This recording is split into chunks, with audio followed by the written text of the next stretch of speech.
Hello everyone. We're doing what top 10 midfielders list. I don't want to take too long with this intro, but as you can see, everyone's here. Z, Curran, George, Willer. We've done the strikers, we've done the wingers. People didn't want to do the midfielders, but we had to do them and put them all together to make it a lot harder because people wanted to separate it. But yeah, how you guys doing before we get into it? How you guys doing? Good, bro. I'm in pain. This is painful. Not too bad, bro. Post Valentine's Day jitters. People have some stories. Some people, other people, had a nice calm night. But we move. Bunda never disappoints. That's all I'll say. Jesus Christ. Yeah. So pretty much everyone did their list. It didn't take me too long to do my list. How long did it take you guys to do your list? No, it took me a long while still because it was like I had 22 players and I had to try to work it in. For me, it wasn't even just ranking, which was going to be a nightmare, but like just getting people in and justifying because I think it's a big list. It was definitely the biggest list for me out of the ones that we've got. I felt the wingers was probably the easiest one for me to like restrict down.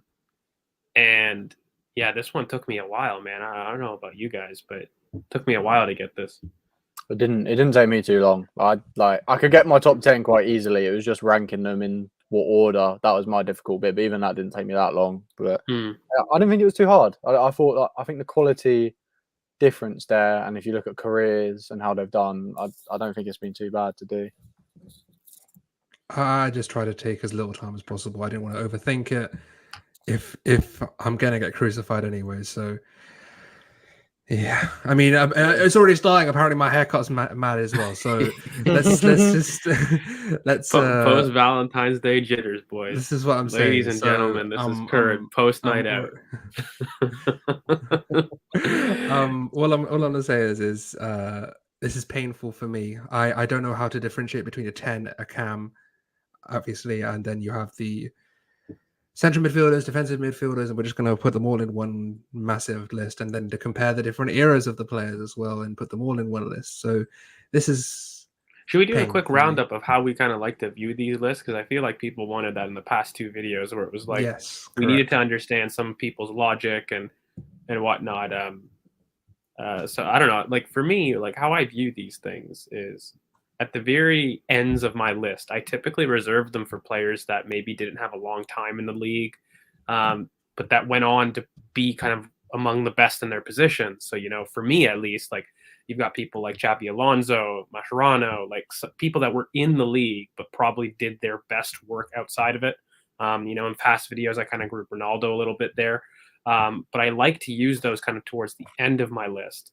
And especially since it's like a Premier League 11, I really like to dominate who was in the league the longest, showed the best consistently in that aspect. And then once you kind of max out the average appearances, you start looking at level and trophies. And I think in the end, if I had very comparable abilities, I tend to side with people generally that have managed to win the trophies in kind of doing peak performance. Because the thing I struggle with these things is all of these guys, regardless of time frame, at one point showed a peak level. So it's like really difficult to, even when you're comparing eras, right? For me, I never minded that part of this video, I'll be honest with you, because I felt like even if there's a role, for me, there's a level to do that role, right? Like even if you're a box-to-box, if you're a sitting DM, even as a inverted winger or a touchline winger, like your role, it's how well you performed it for me. So I can kind of separate, kind of ability. But like the biggest thing for me has always been in that order, really, of timeline, peak performance, consistency, and trophies have always been my big timeline metrics. And I don't like to group too many, peak seasons, because there's been a lot of people that I think ability gets to distort a little bit with their performances. Like, I look at Suarez had one of the best striker seasons I've ever seen in my life, period. Not just, at Barcelona, at Arsenal, whatever, but one of the best of all time, period. I don't think he was like that the entirety of his EPL tenure, though. So then it becomes tough, and you kind of have to weigh the pros and cons of what a peak season looks like from some of these guys versus, people that had just consistent performances and just dominated their team and trophy counts as well. So it's a tough thing. Yeah, it's a tough thing. I don't know, how do you guys get to these rankings? Do you guys just go based off ability and heart kind of thing? I'm completely different. So it's for me, it's Premier League. So what you do in Liga 1 or La Liga or the Champions League even is irrelevant to me. I stick to what you do in the league. That's my metric. I feel that's the most consistent way of doing it. At least you can compare league to league. I also always go. The way I try to do this list is I didn't want to stick to DMs. I didn't want to stick to AMs. I wanted to see how the higher ranked players all affect games in different phases of play. I feel like I try to put it in terms of overall ability to affect the game. So, like for example, there are players there's one that Chris has already told me when I gave him my list. He was like, "What about this guy?" And I was like, "Well, yeah, but I couldn't put him in because I feel like he doesn't do the same amount of work in a different phase of play." Wait. Even Chris was giving you help for your list. What's going on? No, I locked my list in and then he asked me questions. Calm down. I didn't get this. I got a thumbs up. You asked me about. I said it to everyone. Do you 100% want to go with this list because there's no backing Yeah. up? Certain people wanted to add Neves to their list. What? But Mush, I'm gonna kill you, man. Neves to his list. But I just said Neves. But yeah, but like I did give everyone a chance to redo or if they had like mixed feelings to do it again. But those are my main criteria. How many phases of play can you affect, and what was your performance like in the league when you were in the league? That's how I did it. Yeah, I mean, look, mate, at the end of the day, you know what I love is that it always kind of goes back because I find like when I compare careers, I'm very different to when I scout. So you know how like you guys look at like eye test stats, different areas of football analysis, right? And when you guys see all those like pop quizzes that people do, it's like, where do you rank on eye test, stat test, yada, yada. For me, I typically really look at the intangibles of what somebody offers me when I'm scouting a player. But when I look at somebody's career, I tend to look at their achievements far more.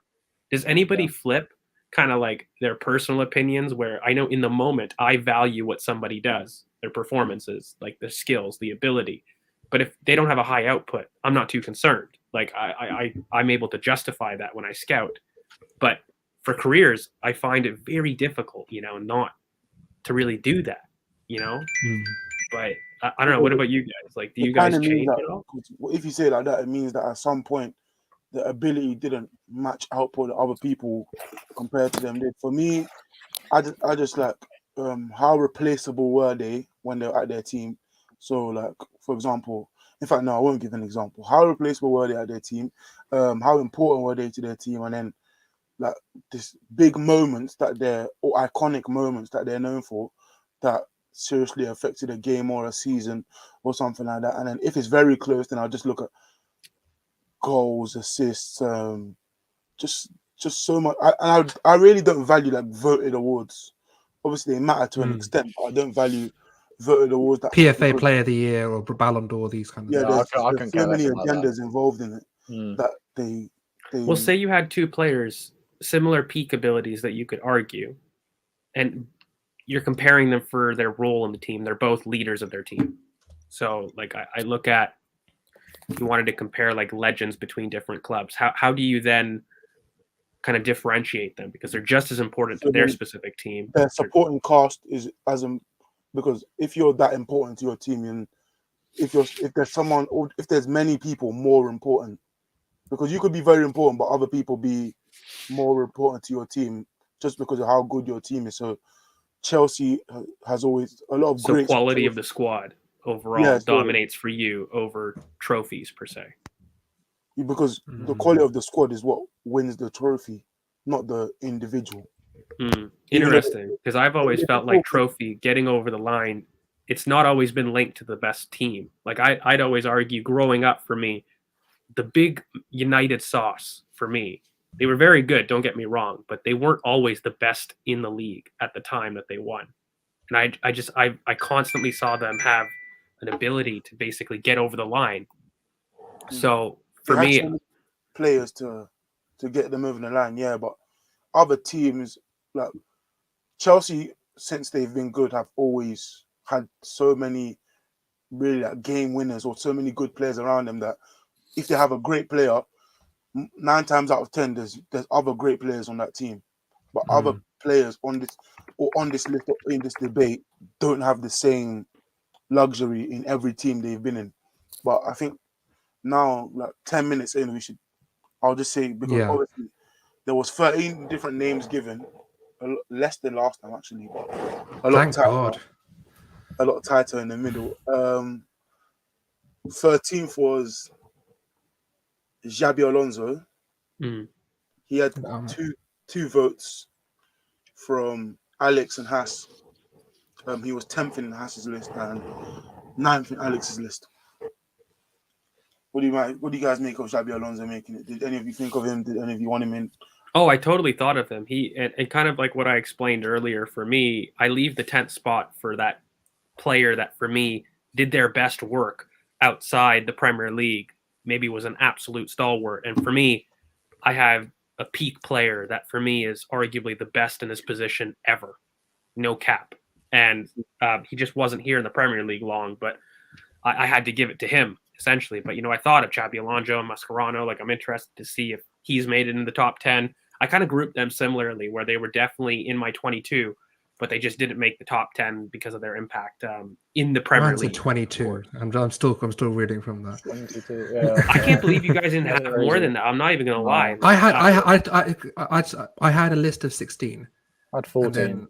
And then I had names I thought about, but I just they popped into my head and popped out.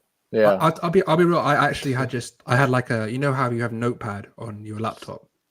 I just had that open. I just listed a bunch of names. I sent the listers to Chris as well. But I think Xabi Alonso, if we're really going to be fair, right? Like for me, I think he didn't necessarily explode until he even went to Real Madrid. If I'm really being honest, he showed flashes while he was here, and he had one really good season with Gerrard, the year right before he left, essentially. But I never felt that he was, the main driver to that team in the same way that he was for Real Madrid. He definitely orchestrated a lot more when he went, and he accepted more responsibility too. He was given a slightly different role at Real Madrid. He still had crazy moments in him though. I think it was against Luton Town, I think it was, where he scored from the halfway line and just chipped it over the keeper. He still had that ability, but he was never going to get in. Real Madrid and Bayern Munich. That's where he was better than what he's known for. But I think moving on, 12th is Fernandinho. He got votes from D double pivot, someone new to the lists, in 10th place, and Haas had him in 6th. 6th? Yeah, no one else had him. 2 people had him. Jesus Christ. Yeah, Fernandinho. I don't even know how many leagues he's won. What, 3, 4 now? He's 37. He won 3, didn't he? He's retiring this season, probably. Yeah. I mean, and like a couple of those, I'm not going to... Look, I loved him. Anybody that knows me, I get classified as a pace and power merchant. But again, my 10th spot is kind of reserved for that like elite player that, again, for me, I'm making the big claim is arguably the best in his position ever. Not just, among the best, but almost clear. They named a position after him. I'm going to disagree with that 100% because I know who that is. There's one player definitely ahead of him. No, there's not. What? Yeah. We're gonna when you say his name, Chris, we're gonna argue because that man laid the benchmark. But anyways, talking about Fernandinho specifically, look, he was a really good player for City, and I think he was a big part of their first league title that he really won. But afterwards, he probably had one of the biggest longevities if you are looking at this list, at least in the Premier League. But it was more consistency instead of peak and kind of wow moments. Maybe a consequence of his position, but I still think that there was others, for example, in his position that did a lot more wow stuff. And so for me, that's the only reason I really didn't have him out. But again, this isn't that he's shit. I feel like you're gonna have to justify that for every player that you say. He was also like if you're even getting votes here, you can't be shit. Let's be real. Yeah. No, you can't because you're top 10 to ever grace the Premier League, and for me again, even if you get votes, there's 13 people there. Like if you're top 13, it's mad because for me, mate, like the midfield had the biggest pool. So and he was like his role in the City team, especially when Pep came, was less and less on the ball and more trying to help Kyle Walker in transition but it wasn't at first when you remember, like that's what I'm saying. His role like in the team and the name, because at his start in City, he was getting like sometimes Player of the Month, but as he got on, it was just less and less on the ball and more off the ball because he was molding Rodri the last 2-3 years now. Yeah, he's been molding Rodri, so his role is just decreasing. But to be 37 and still playing is madness. That's why I said I think for me, he's probably got the best longevity of it. He had the Giggs effect, I call it, where it's like, here for so many seasons, part of really successful teams. But I think when he was the main player, it was really his first title. That was something that was pretty special. I'll be honest with you. He's exactly my kind of DM. And I think a lot of times his role got bypassed in the teams. So his role at the beginning was to get on the ball a little bit. And then as Pep came in, he made him less of that, wanted him to transition.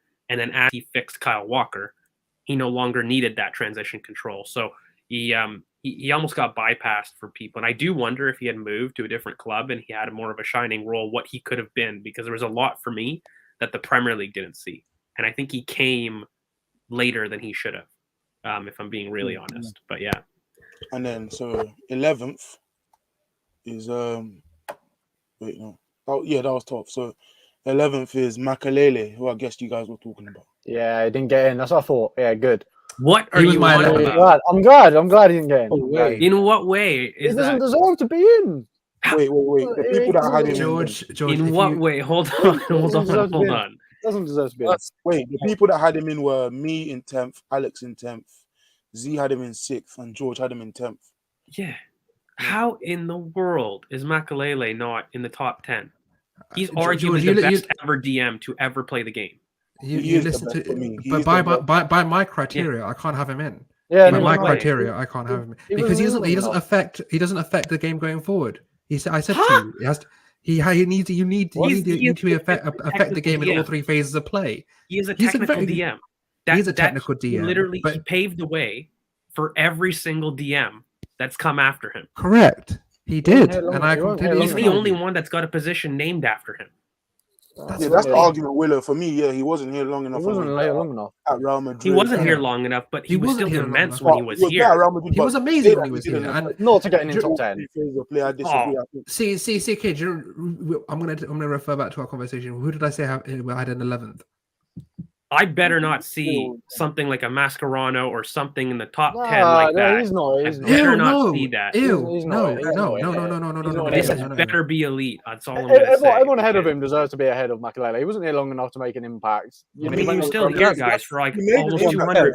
Guys, he made over 200 appearances here. I mean, and he won like through 2 or 3 titles. Like, he made 144 Prem appearances, 200 for Chelsea. Yeah, but he was like only scored some goals, but. I think you're giving him not enough for what he did here. He was the best DM in the world here. A position was named after him here. Correct. He won leagues here.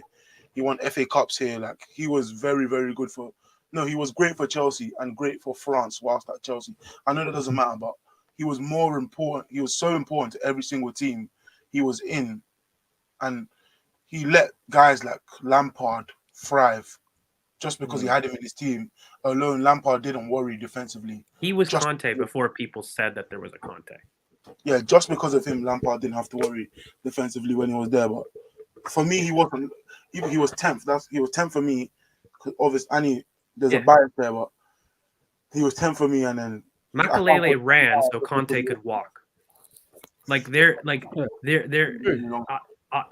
don't think if there's one player that you cheat to literally be the name of a position. You look at midfield and you look at DM box-to-box attacking mid. The person to legitimately lay throne to the best DM to have ever played and be there consistently. Oh, he's got to be there. Even if he was here for a short time. This is worse than Freddie for me. No, that's rubbish. No, it's not. No, it's not. It's just not. It's just not. It was. No, it's not. No way. It's just not. You had him in 10th. You had him in 10th. Freddie. Yeah. Well, exactly. I had him because he wasn't here long enough. If he was here for any other seasons, he would jump up to like top 3. Yeah, but you had Freddie in 6th, and he didn't even make the list, so that can't be worse than Freddie. I had it because of the pool of players. That was the only reason. It had nothing to do with quality. I think we had less of a pool. That's why Freddie got higher in winger conversations. I mean, that was still blasphemous. But anyway, no more Freddie talk. I'm done with Freddie talk. Freddie is done. Okay, it's I'm done. not done with No. It's Makelele. done. It's done. Yeah, CK, who is in 10th? Roll on the top 10. CK, who's in 10th? Oh, who's in 10th? I'll say the people who had him in their list before I say his name. So Willow had him, George had him, Nick had him, Mush had him, Haas had him, and Karen had him. This is David Silva. Yeah. George had him 9th, Willow had him 10th, Nick had him in 5th, Mush had him in 4th, Haas had him in 7th, and Karen had him in 8th. I did have him in 8th. I did not have him. Z did not have him. I did have him. Oh yeah. Sorry. Yeah. So Z had him, and then I was like, so obviously, as when they give the list, I have to say other names that they could have put in, and they told me they didn't put. So he didn't have Gerard in. Z didn't have Gerard in. Bro, I'm still not even over this Makelele slander. Oh, I'm not gonna lie. No, but you're a child. That's over why. Stop being a child. I'm Move done on. over It happened. this. I He had mean, him look. in there, swapped him out for Gerard. Oh, okay. Okay. Look, Yeah, the why thing do with you guys have him in? okay, look, the thing with David Silva, I think he was criminally underrated. Criminally, this guy affected play in everywhere. You know, when you talk about people that did the hard yards as well, it wasn't like he was just a half space merchant.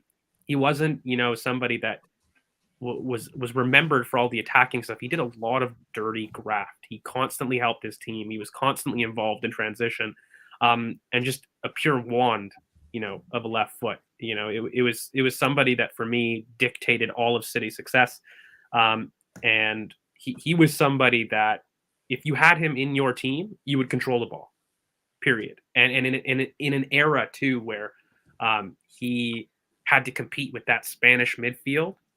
He was for me constantly And first all the off other the bench. 10s, and all the other 10s in the league, which I think Yeah. his legacy, or is why he's not rated as highly, because all the other 10s in the league, all the other Spanish midfielders at the time, he couldn't really fully make his mark. When even in his own team, he had De Bruyne coming through. So, and across the league, he had Ozil, Eriksson, all these guys. He had to compete with all these guys on probably the best at some points, and some points not the best. But I didn't have him in, so you guys should talk about him more. I think he was like one of the most consistent players for me. That he was good every year for me. Like every year he was in the Premier League, he was good. He played well. He done that. I want to go to the 6-1 game that when they beat Man U 6-1. He was literally the orchestrator of that annihilation. I don't think there was something that he didn't have. Though. Like he had everything. Like when you analyze attacking midfielders, there isn't a skill that he didn't consistently produce. And he had world-class moments too. His peak was unbelievable. He was underrated on set pieces. They were constantly on a dime. His through ball and his vision was just constantly immense for me. You know, it was somebody that I felt, I don't know why he isn't talked about enough for City people. You know, every time I hear about their legends, it's constantly, you know, Aguero, you know, Kevin De Bruyne. And I'm like, well, I think David Silva had a much better quality of work for them. I think for me, I didn't have him in. It was him or Makelele for me as the 10th position, and I picked Makelele because he's the best 6 to ever play the game. And then it was him or De Bruyne, but I just think De Bruyne has more of an iconic thing to him, which is why I think he's talked about more than David Silva, and it's why I just think about him more than David Silva. Is why I had him in, and he's just probably a better ball striker and probably had better individual seasons whilst he was here than David Silva did. I don't know, mate. I'll push back. Maybe output, but not overall seasons. David Silva, for me, influenced City far more than Kevin De Bruyne. Yeah, Kevin De Bruyne had an elite trait, and David Silva was an elite player. And for me, I think David Silva influenced Man City far more. And you know, if Pep had gone earlier to City, I think it would be clear. I mean, this guy was making City relevant prior to Pep, prior to the influx of money, and he was making them competitive. And with Pep went earlier, another person in this list is going to get a bit of a trouncing earlier. So I think that with Silva, The main thing I wanted to talk about is how he was there before De Bruyne. Like, I mean, the guy to do that for me was crazy, especially with their squad. Look, Mancini was a good coach, but come on, like it was all to do with him. Yes, it was all to do with him. But the point I'm trying to Not make all, is, but a lot of it was. the point I'm trying to make is that with David Silva, you had someone that you could. I feel like the one thing that's underrated about David Silva is that he was consistently able to stay at a base level that you could rely on him week in, week out. And that's what kept these City teams so good, is that you can rely on players like a David Silva, like someone else that's kind of come late in this list, to make sure that you can get that 7 out of 10 every time and still have the ability to turn up to an 8.5 or to a 9.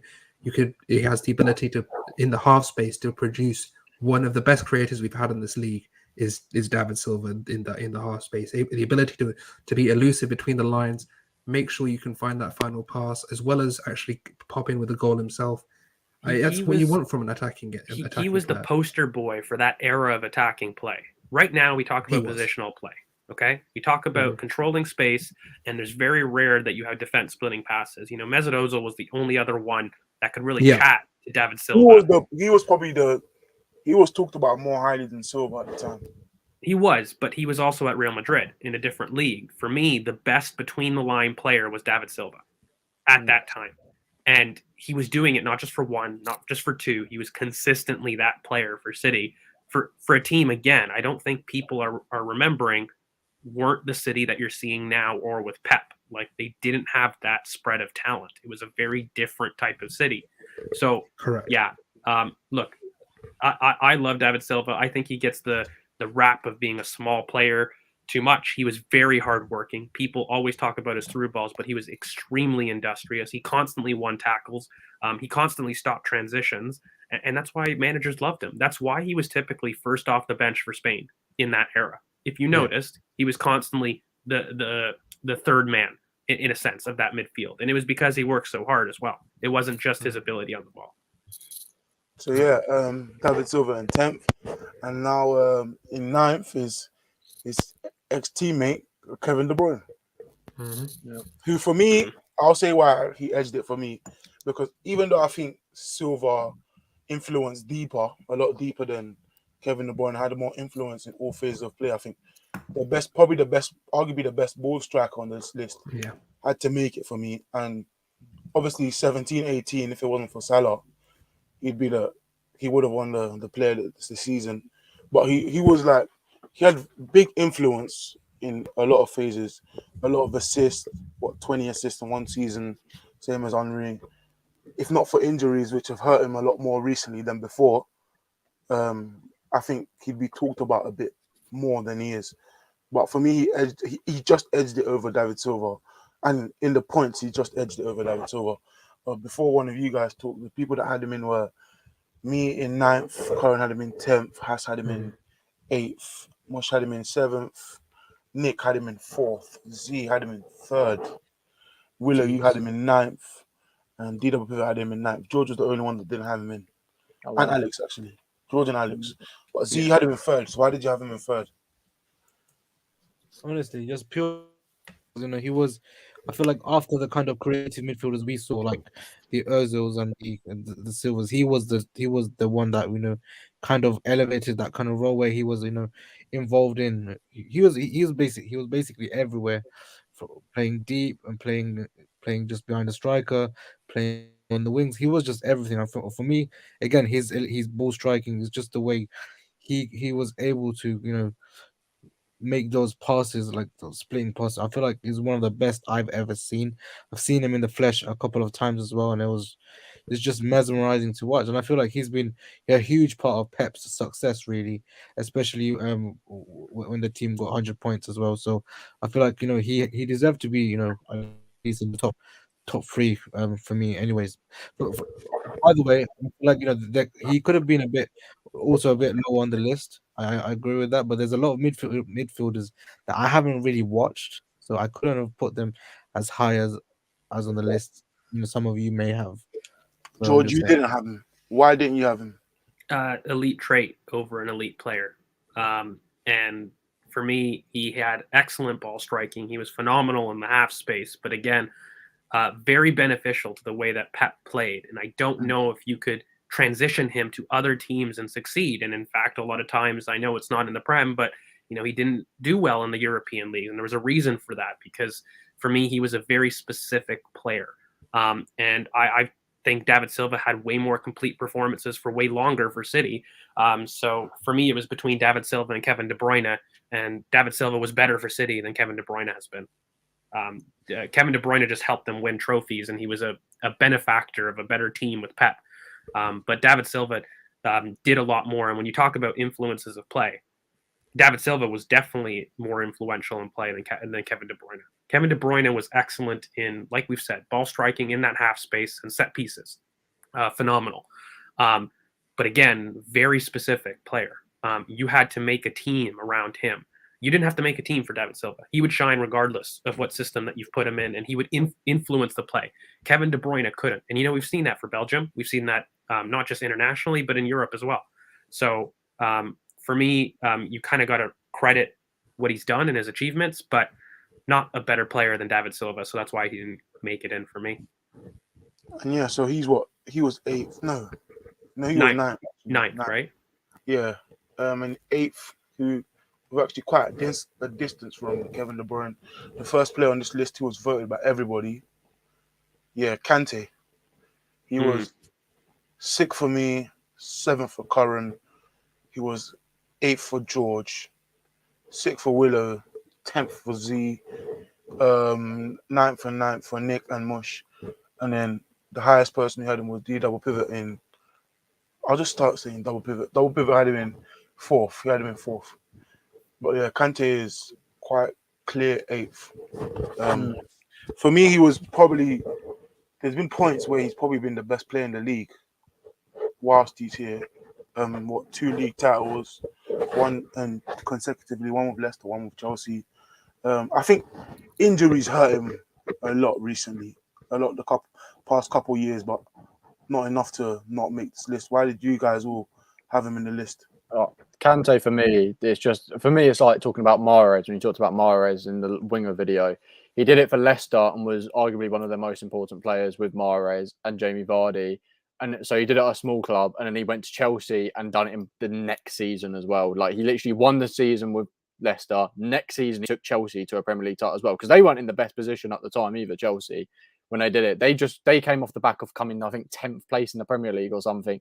He goes there and they go and win another Premier League. He was elite. He's carried on being elite as well. He's been excellent for so many different seasons. He's played more defensively, and then he's been asked to go further up the pitch, and he's been able to do that as well. He's just won a Champions League title as well, arguably being one of the biggest pieces in that puzzle to winning a Champions League title. The amount of ball carries this guy has done from his own box to like the opposition box is a joke. The tackles he's put in, he just absolutely kills it. He can run for 90 minutes at full pace and not be tired. I've never seen anyone with an engine like N'Golo Kante. He's got the best engine we've ever seen in football history. He's just an elite player. Just to piggyback off that, the only reason he is not higher, the only reason is time in the Premier League. And for me, he was misused by Sarri for way too long. You put in a proper coach in there, I think that we're talking very differently. I cannot rate N'Golo Kante higher. I think you said a lot of really great stuff, Willow, but you know what, for me, that he doesn't get enough credit for is his first touch. He has one of the best first touches I've ever seen, period, from one of those technical DMs. And, when you talk about his running and his ability to run, it's completely to his first touch. I urge everyone to watch N'Golo Kante's first touch. Arsene Wenger picked it out too. And it was just absolutely immense analysis. But watch N'Golo Kante. His first touch is constantly forward. Constantly. It's what allows him to do those lung-busting runs with the ball that he does to lay off. And, he's not attractive in a sense, but his first touch constantly puts him in an area to progress the ball. There's not a single instant where Kante doesn't progress, but then off the ball, he's two people. So, and I've never seen him look when you make Leicester win the league, you're special. And him, along with Vardy and Mahrez, were the three musketeers that basically allowed the impossible to happen. Legitimately, the only reason I can't talk highly, because he's my kind of DM. Everybody knows I'm a little bit of a pace and power merchant. I love those technical DMs, and I said what I said time before. Today. I got to say it, right? And just because Makelele ran so this boy could, walk. And I think he brought something different to the role as well. He brought something where he really destroyed a lot of stereotypes for me. Where it wasn't just the engine, and I don't think people rate it enough, but I talk about his technique, his first touch. I think it's phenomenal. He constantly has people between the lines. He won a World Cup. I know we're not talking about that stuff because it's Premier League, but this guy was elite in different systems, in different managers, and I just hate that Sarri got his grubby little hands on him because I think if he had a better coach throughout his time at Chelsea, and he didn't need it, by the way. It speaks to the player. He's won trophies without needing an elite coach. And I love him. Literally the only reason I have people higher than him, and he's only at 8th, is because they've had more iconic moments for longer in the Premier League. That is it. But this guy is one of the best that we're going to see in the Premier League in his position. For me, it's 3 things: duels, fitness, and carries. If you want to sum up N'Golo Kante, you have 3 very elite traits: the ability, as well as his actual IQ and making sure to cover space, doesn't get caught in large spaces unintended. Make sure he can cover things. He's very quick. He's undisputed. He's very underratedly quick as well. I feel that people just see that I would say an endurance thing. He's very quick off his mark, and he's able to cover insane distances of space. One of the only players I've seen that you can say that you can literally go, okay, just leave it to N'Golo. It's fine. It's ridiculous the amount of space that guy covers. But if you want to, he comes to Arsenal. I'm convinced he comes to Arsenal. He makes that move. We talk about him as top 4, top 5 players. I mean, it would be interesting, but the point is that I just feel like you have to. There are things about N'Golo Kante that I feel like people are like miss with him. I feel like he's this notion that he's a 6 as well, like a pure 6 is hogwash. The amount of progressive carries he makes, his ability to affect games going forward as well is very underrated. I feel he's a box to box, and he's one of the best to do it in this league. So for me, he's got to be there. I had him in 7th. I think CK right 7th. I'm pretty sure. And I would say I would have him higher, but I would agree with George about the Sarri point. I think Sarri was that was a mad season. He still managed to beat Emery, but still, it was just a crazy season for that, and I don't feel like he was used properly. If it was me in Sarri stayed, I'm leaving if I'm N'Golo Kante because it was a mess. By the way, he's won every trophy. He's won every trophy. Everything. World Cup, Europa League, Champions League, Premier League. He's won every trophy. Every trophy. FA Cup. Oh, actually, no. He didn't win the League Cup, has he? He won the League Cup. Well, actually, give it a couple of weeks. Yeah. And then we'll talk about it. But yeah, he won everything. He's won everything at Chelsea.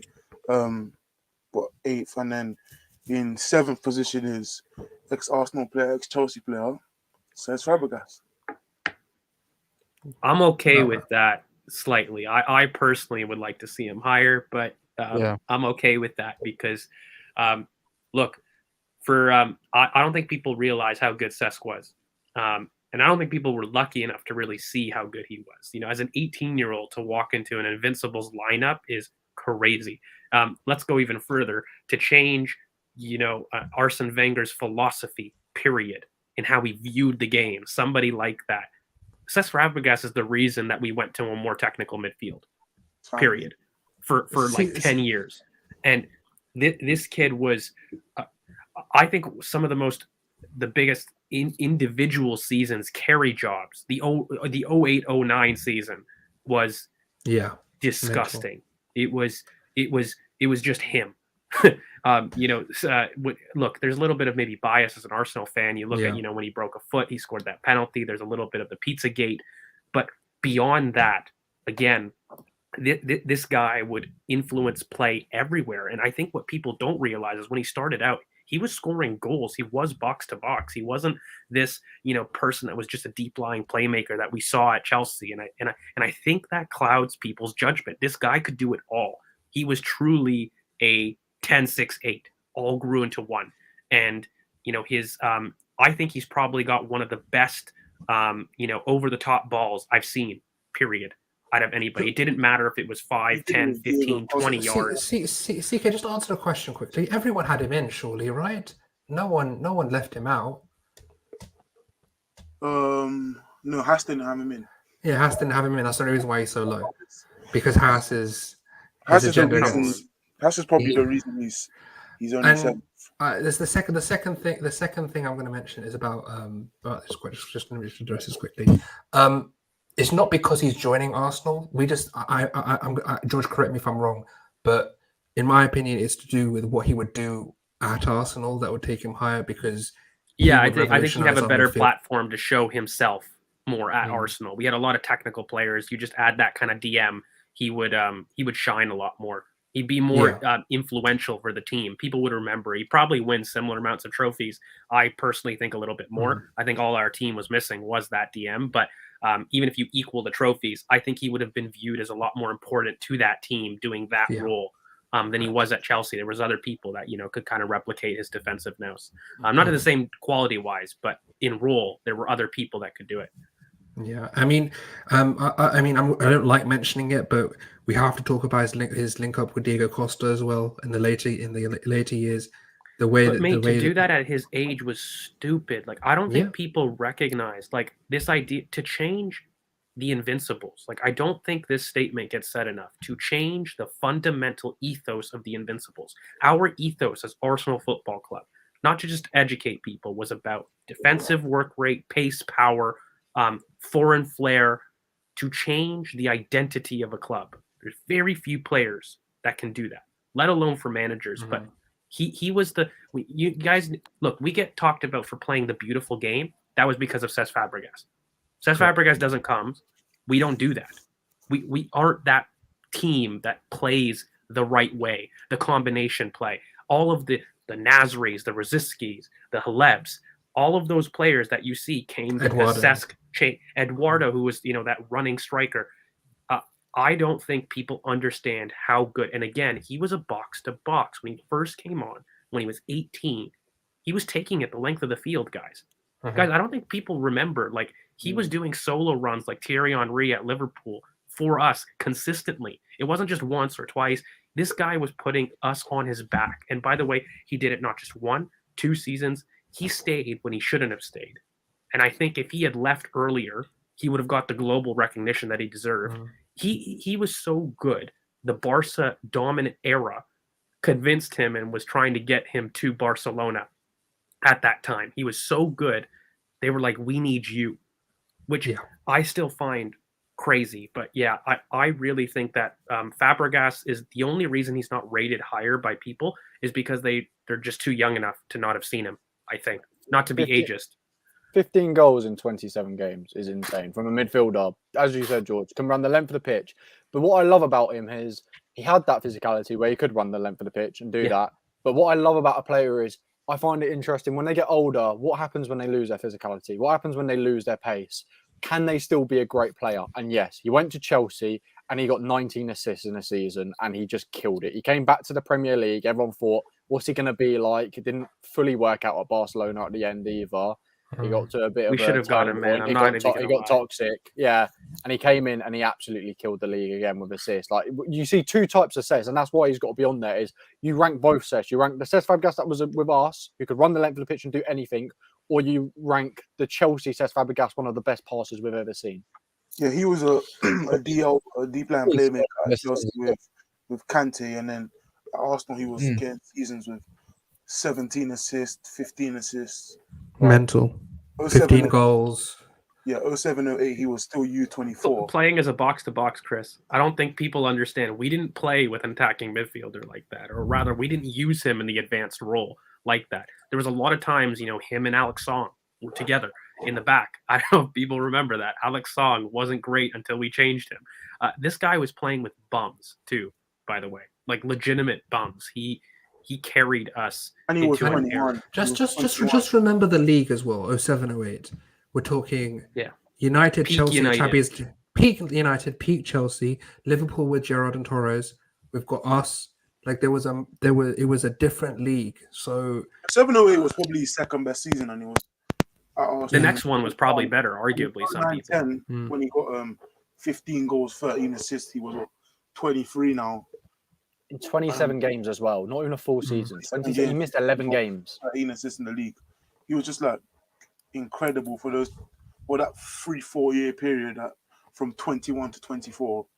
He was one of the best midfielders, and then he goes to Chelsea as a deep line playmaker, like 30, 29. That ability to link up with Costa was ridiculous. Like his ability to just take the ball, look up, and see that monster running at defenders and just pick him. We're gonna make a video talking about the Wenger era, because I've done this with Chris many times, and I hit my head constantly. But I don't think people realize we had a legitimate top 3 player leave our club every year from when the Invincibles started.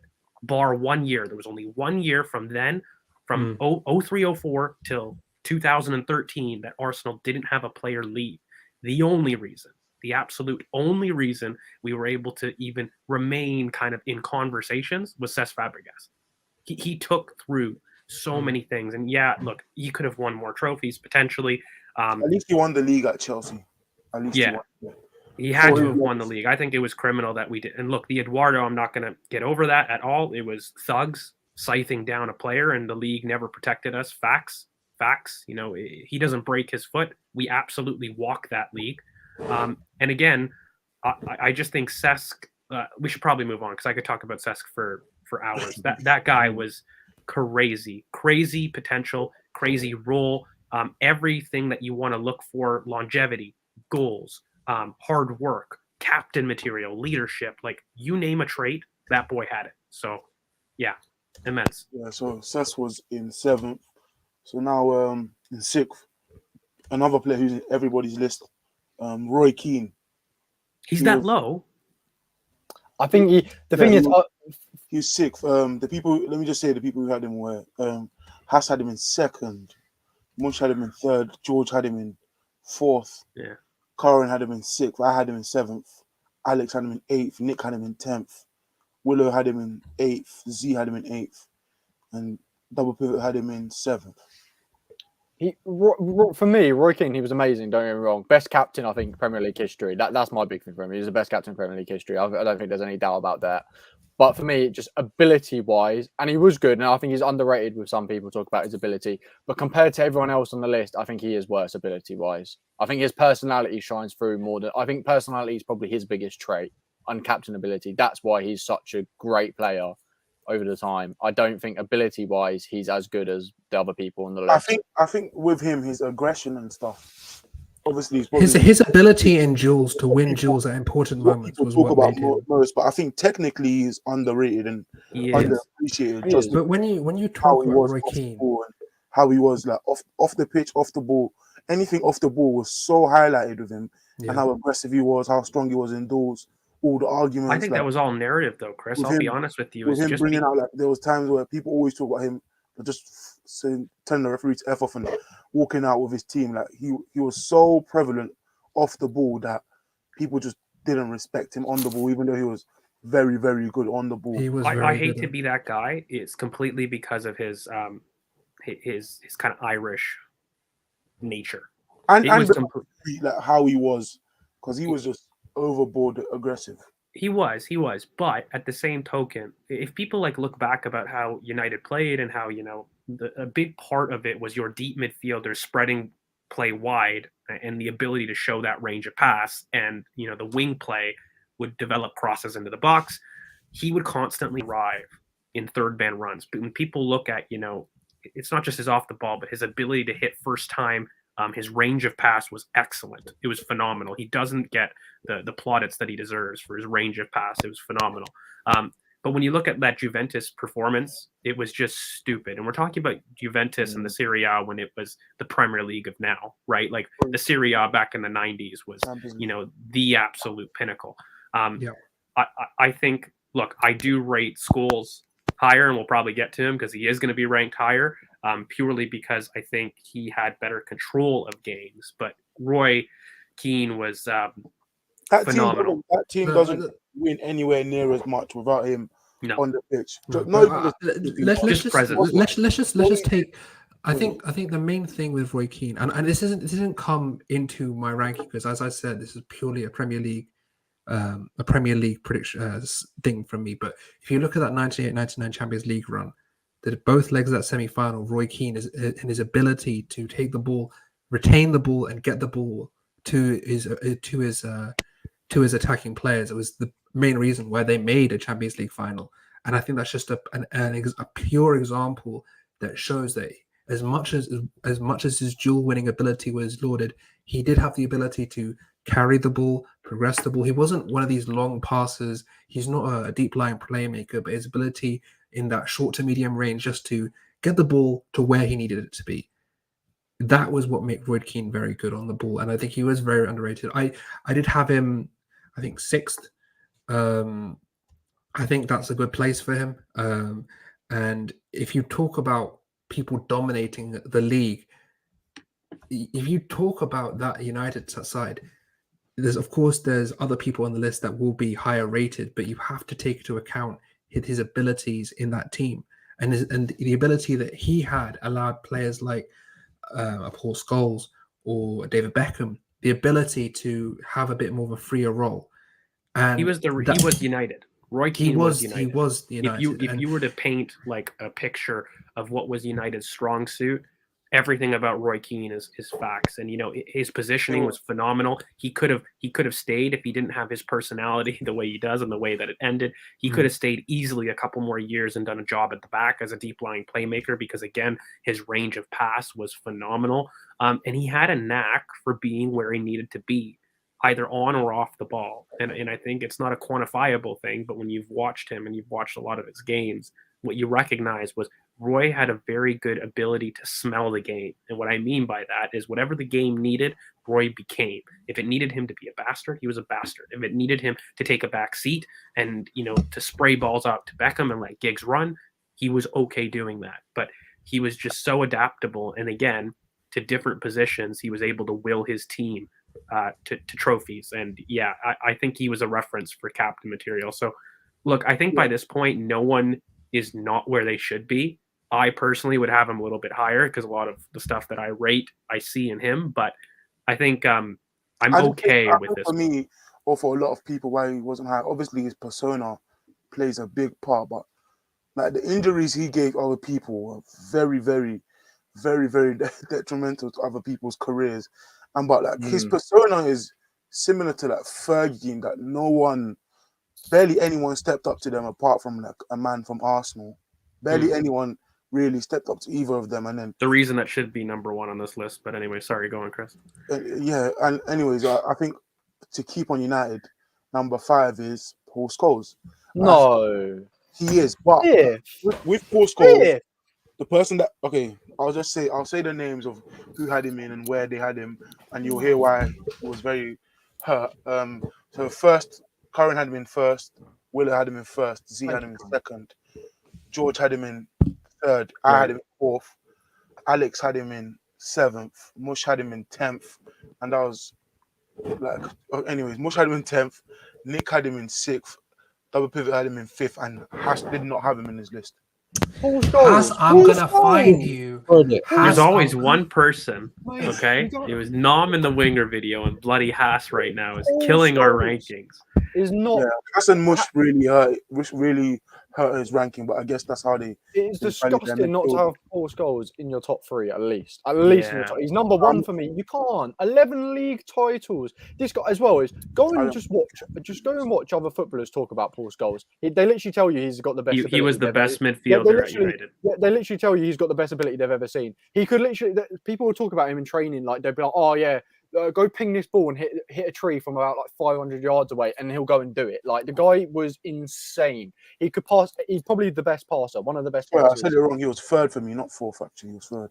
No, Willow, I'm just going to back you up. I'm going to back you up here. Look, my criteria was how do you affect all the 3 phases of play, and Paul Scholes had the ability to find a goal, to find an assist, to track back, to carry the ball. He was able to do everything. He's think the on that point, complete midfielder. there's other players who affected more bigger than affected more. I but don't in terms know of, about that. It gave the platform for United to be. he who was they were. everything. And it wasn't even just range of pass for me. He controlled the tempo of a game.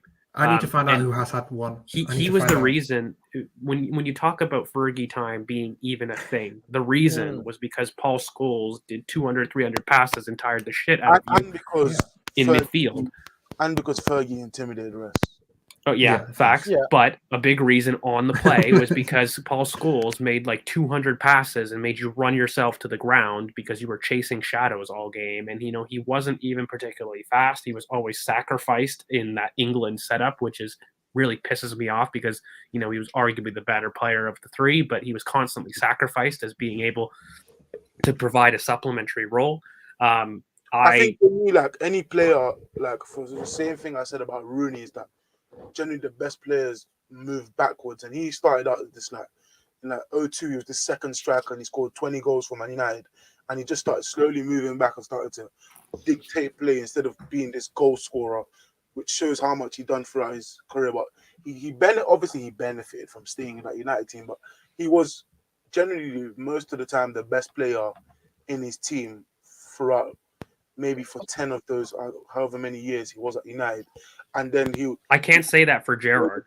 I can't say that for other teams. Like there were other players that were better during their tenure. Like Paul Scholes was consistently the best player at United. Yeah, the only time he was probably not all, the best. All I'm going to say is but you put him third, George. I put him third. Yeah, I can't believe that 11 league titles, and everyone's agreed that he was literally the best.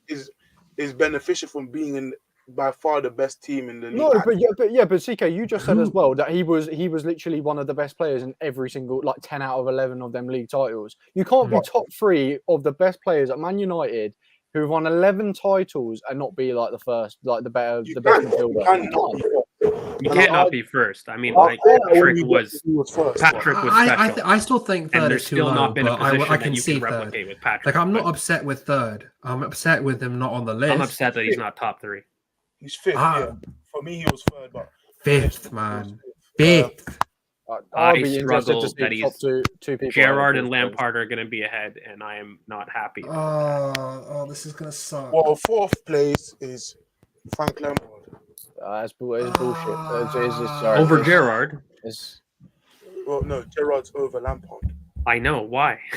No, I agree with that. I'm not gonna lie. I put Lampard than Gerrard. I do. Yeah, no. The reason why Frank Lampard had to have a team built for him, he had to have a system built for him to be.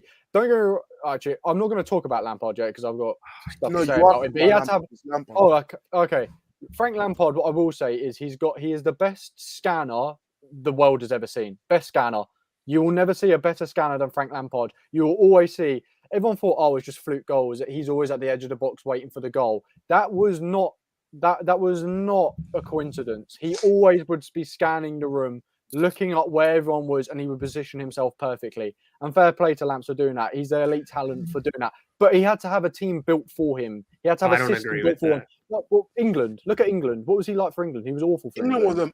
England was not his fault. England was Fernando Santos that couldn't figure out a freaking diamond. But in the Premier League, he had multiple teams where he just stamped his authority. When you're consistently getting, over 15 goals a season, it was unheard of from a midfielder. Fourth for Lampard is where I had him, and I'm pretty happy with that. I'm not happy because then people are clouding what Gerrard did in Europe than what he did in the Premier League. Lampard was much better than Gerrard was in the Premier League. If we're talking about Premier League sample, Lampard was much better. But look at Gerrard's teams, bro. Look at Lampard's teams. Exactly. I think Gerrard had much better teams, especially later in his career. What? Yeah. What? Yeah. Gerrard had better teams. Yeah. Yeah. What, then he had Mascherano, Xabi Alonso. When you look at it, he had Makelele, he had Mikel, he had Essien. Makelele was there for a very short period of time. It wasn't. Lampard was the reason that they were able to compete at that time. Terry, great Terry. And great Cole. He had Robben, he had Terry. No, that is no, way. George. No, George. no, Okay, no. I can understand when you're going like maybe with the Suarez and that team and like that later in his career. But look at what he had to do between like 05 to like in 11. the Premier League. It was awful. In the Premier League, awful. I don't think that he had as much of an influence in the Premier League than Lampard did. Guys, you can't equate, and I don't even like that kind of midfielder. But he had a way better. I just disagree, man. Gerrard had guys like Skirtle behind him. I'm just not. I think Lampard definitely. I think a lot of people will agree that he played in over his career a better teams than Gerrard did. They just do different things as well. It's very hard to compare them. Different way. Like he scored the most goals for any midfielder in Premier history. He's top 10. Obviously, he was top 5, but Aguero went past him. But he's top 10 for most goals in Prem history. Like for a midfielder, it's crazy for him to even be in that discussion. He outscored Drogba many times and was the top scorer for his team countless times. He did turn up in big moments like FA Cup finals versus Spurs and stuff like this, but and Champions League as well. If you're gonna, I know it's not a thing, but you know he did as well. Not Champions League. I think Gerrard performed way better in Europe than Lampard did. But again, if we're talking the Premier League, Lampard was more dominant. It's gotta be. He just had such a better team than him, and Gerrard as well. Like, I guess I can't really talk about Gerrard too much, but like he played in so many positions. Let's talk about Gerrard. Okay, right. The thing with Gerrard is sorry, CK. Say who had him. Oh yeah, Gerrard's in third now. Now that we know Gerrard's in third. Oh my god, the top two. Oh my god, the top two. Oh my god. No. Yes, he made my top two. I know my top two. Gerrard was in third. No. People that had him is me. I had him in third. Curran and Alex had him in fourth. Haas had him in. In fact, no, I had him in fourth. Sorry. I had him in third. Curran and Alex had him in. No, Curran, you had him in fourth. You had Lampard. I had him in fourth. Yeah, I know. Mosh had him in second. Yeah. George, you had him in sixth. Double pivot had him in third. Willow, you had him in third, and Z, you had him in ninth. Wait, who's? I'm trying to work out the top two. I know who the top two is, and it's annoying me. I know one of them. I know both of them. Anyways, we're going to talk about Gerrard. Sorry. Z, why did you have him ninth? Yeah, no. Remember, so I had this discussion. He wasn't even in my team in the beginning. I had David Silva over him, and then there was this kind of thing where we kind of CK was like, "Are you sure you don't want Gerrard in the top 10?" I was like, and you said to me, "Oh, will he make it?" The reason why I'm not putting him in is because I don't think he'll make it, but then you put him back in. But I think Gerrard is probably one of the best captains on this list. He stayed. Maybe to his detriment, he stayed at Liverpool. No, for sure to his detriment. The only thing in early files, he probably should have went to Chelsea when Mourinho wanted him. Even though his club hated him for it, he should have went. Obviously, he had success, like iconic moments like the 90th minute 30-yard volley versus West Ham in the FA Cup. So he had these big moments, and then obviously the slip just stopped him from winning the league, which is why I don't have him as high as you. Look, I won't argue with if you want Gerrard or Lampard. I think you tend to go to what your eye likes between those two. I'm more pissed that Scholes is below those two. For me, Scholes is absolutely clear of those two. But then if you want to pick between the two, and again, the reason that I pick Lampard to maintain my consistency higher is the title thing, for sure. And I do think in the Premier League it was pretty easy, but Lampard for me had a much better Premier League portfolio than Gerrard did. And look, you can blame teams or different factors into that, but fundamentally, I think he was a much better Premier League player. For me, Lampard just played like the same position and did the same role for a long period of time. Gerrard, for me, you look at what he did at Liverpool. He played so many different positions. He was box to box. He played right mid at some point, like in his career. Yeah, and right back. This is what I mean. This guy would play anywhere. He would die for the badge. He would play anywhere for Liverpool. And he sacrificed his career for it. He sacrificed his career for the club he loved. And to his detriment, but also to not fulfilling his potential, in my opinion. You stick to a position and you stick to him basically being the guy and moving to Chelsea. I think Gerrard gets remembered a lot better. I think as a footballer, he had more stuff. I'm just annoyed. I'm annoyed who I know is at number 2 because over Gerrard is mental for me. He's better than Gerrard, number 2. No, he's better than Gerrard. Yeah, the person who's number 2. He's better than Gerrard for how long? We I don't don't care, people. man. He was just Nah, he's man. still. Anyway, But I think to we say don't want Let's just go. Let's do it. yeah, Just say. I don't think we want to talk about Gerrard a lot because the other Englishmen are below him. But in third, we have Yaya Toure. Third, Second. second. Jeez. Yeah, the people second, we had Yaya Toure. Jesus Christ. Everybody had him in their list. Double Pivot had him first. George had him second. Willer had him second. ZU had him fifth. Nick had him third. Mush had him eighth. Haas had him ninth. Curran, you had him fifth. Alex had him sixth, and I had him in first. You had him first. Yeah, Really? yeah. You're lying. Oh yeah, I had him in second. Thank you. For me, he's probably the most. For me, he's the most complete player on this list. He was a world-class DM, world-class box-to-box, world-class 10 for City. He had a season with 20 goals, 9 assists. Obviously, for Barcelona, he was the world-class DM, but he was still a world-class DM. He was still a world-class DM in his career, even though that's a very poor position for him to play. He had great moments, great ball striking, probably the most powerful in this team, the best in transition, just one of the strongest defensively, if not, well, obviously Makalele is on this list, so he's not the best defensively, but one of the best defensively. He just had everything for me, and is first or second best player on this list for me, if I'm being 100% honest. Yeah, I don't think it's close. The top two for me were for me, same. actually, well, to be fair, I do rate Scholes really highly. It's not my type of midfielder. Like for me, when I did my list, the top 2 I put straight away, Yeah, and then the rest. That there was not, apart from the top 2, and then everybody else. That's how it was in my mind. But yeah, I think he's very underrated, just because of how the other players around him play. So like David Silva is seen as this technical, gifted player, and then because of what Yaya Toure looked like, it was immediately assumed he's a DM. But then he just this powerhouse. No, he's everything. I said what I said. I said racism, and like if he was properly utilized at Barcelona, I don't even think it would be debated. Like there's nothing that Yaya Toure couldn't do. If you were talking, he was a world-class DM who dominated Manchester United in a Champions League final. Prime Manchester United. Dominated all these guys, Rooney, Ji-Sung Park, all these Scholes, all these guys. He dominated them in a final, and then came to Man City and was a world-class box-to-box, and then won titles as well. and then shoved up a world-class AM season on top of your heads. Like goals and 9 assists in the league. He was okay. Let me just put it very simply. Gerrard was a versatile midfielder that could do it all in different roles. Yaya did it while winning titles and was more dominant than Gerrard could over the Premier League. And I think he did it both internationally. He did it both, in the Premier League. There's something about, look, I'm going to always go to the pace and power kind of guy. He's exactly my kind of person, a technical DM.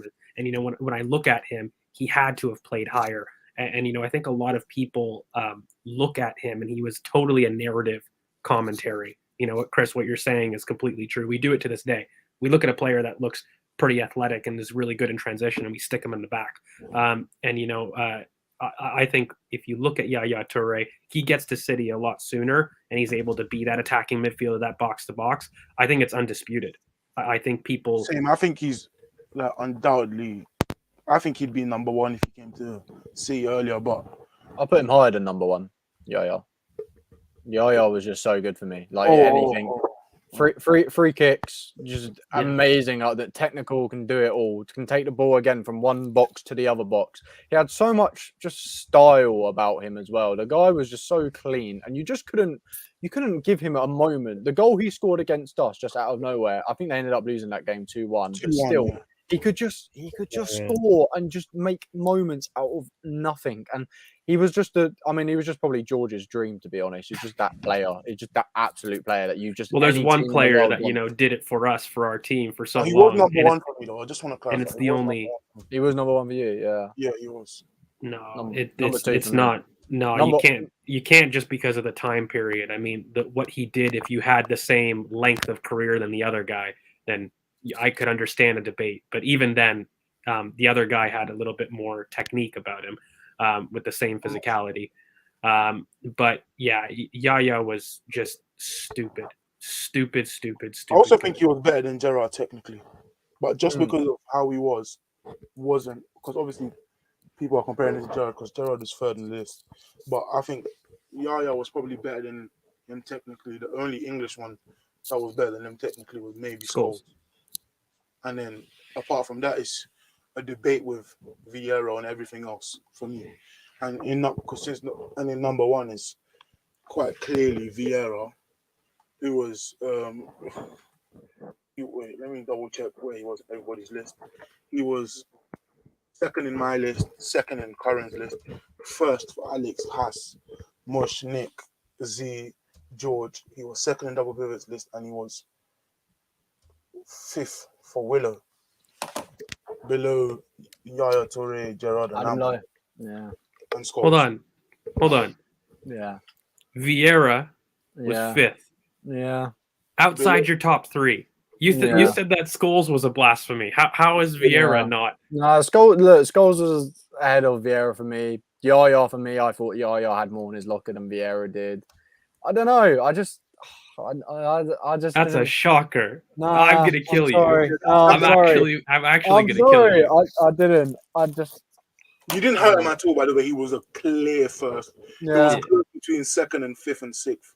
Second and sixth was close, but he was clear first. I don't think people remember Patrick, too. We talk about Yaya gets remembered fondly because a lot of people were able to see Yaya. If you were able to see Patrick, I think the narrative on him would be very, very different. And when you talk about technically in tight spaces, he was better. He was much better. If anything, Yaya had a little bit more on the run in terms of being able to shake off people, but Vieira was technically better than Yaya Toure, and people didn't get a chance to see that, but this guy had elite turning radius, explosion. He could run a game. When you talk about the Contes, and he did it with titles, and he did it with an elite feat that isn't replicated in the Premier League, going invincible. He's the reference for every single midfielder now. When you go through each team and people are looking for what kind of midfielder, Patrick Vieira is the reference for what people look to achieve. And they do that through many positions or whatnot. What puts him past other players is because he just hasn't been replaced since. And it's very hard for any player to be. Obviously, there's other players who haven't been replaced and haven't been matched, but it's been going on 20 years. And no one has gone close to his impact in the Arsenal team. He won despite corruption. He won against the juggernaut Fergie era, despite corruption. He was the face of that foreign. And look, I think a lot of it too, and why people maybe don't really talk about Paddy about being that way, is there was a lot of xenocism in terms of what Arsenal became in that era, in terms of English versus foreign. There was a huge thing. I don't know if people go back and they were the first team with a full foreign 11. Exactly, and they were looked down upon, and it was xenocism because of that. But Paddy was stupid. It wasn't even just his range of pass. I've never seen somebody pick a trait, and the guy could do it at the end of the day. If we're talking about phases of play, you're talking about a captain, somebody with a nasty side, somebody with, immense technique. He had it all, guys. He had it all. There was nothing that he couldn't do. And literally, when you're comparing it between him and Yaya, because they're the top two for me, Paddy was more technical than Yaya Toure, for sure. And it was especially in tight spaces. I think Yaya was a better passer than Vieira. No. And better in transition than Vieira. In transition, maybe. Not a better passer. First, and is more complete offensively and defensively than Vieira, which is why I had him first over Vieira. But not a better range of pass, and not better in tight spaces. No way. You think either deserves to be 1 and 2. Why didn't you think Vieira is number 1? I had him in number 2, and the only reason I had him in number 2 is because I prefer Scholes. It's not that for me is when you have two players of such elite quality, it just goes down to what you prefer. And I just think that Scholes, for me, was just better in terms of in terms of his longevity, in terms of being at that elite level for a longer period of time. Then Vieira. Vieira for me is my favorite midfielder in an Arsenal shirt. But if you're asking me who is my favorite midfielder of all time, it's still Scholes. I love Scholes. I've always loved Scholes, and look. It might not be some people's pick, but I still think that if you put Scholes in any midfield in any era, he thrives, and he is the person who drives the team forward. He's done it. He's been in an advanced role, being able to get the ball in the back of the net. He's able to drop deeper and actually control the game. He's able to put his foot in duels, everything. In terms of Vieira, what I love about Vieira is his ability to control a game. His ability I thought you were describing Vieira there. I was thinking his ability to. Well, Vieira didn't drop. You know what? I'm done. He did. I see. I'm good, guys. So I think we end it there. I think because I think it's not for me to say here. So hope everyone does well. So the CK, do you want to go on to some last thoughts or? I'll clarify the list again. I think obviously it was first we had Vieira, second we had Yaya Toure, third was Gerrard, fourth was Lampard, fifth was Scholes, sixth was Roy Keane, seventh was Cesc Fabregas, eighth was Kante, ninth was De Bruyne, and 10th was David Silva. I think the top two, in my opinion, is very deserving to be the top two, in my opinion. And then Scholes deserves to be third. Scholes is the biggest howler in the list. Mm-hmm. If I'm going by howlers, Freddie was my winger howler. This one's probably Scholes. Yeah, two people had, or one person more so. So one has had a significant impact. Haas has blood on his hands. That's what I'm saying. There's 4 points between Scholes and third, and so Haas didn't have him in at all, which is hurting for the list. But mostly everyone in this list really had everyone in this list. So Kante was in everyone's list. Roy Keane was in everyone's list. Yaya was in everyone's list. Vieira was in everyone's list. Lampard and Gerrard were in everyone's list.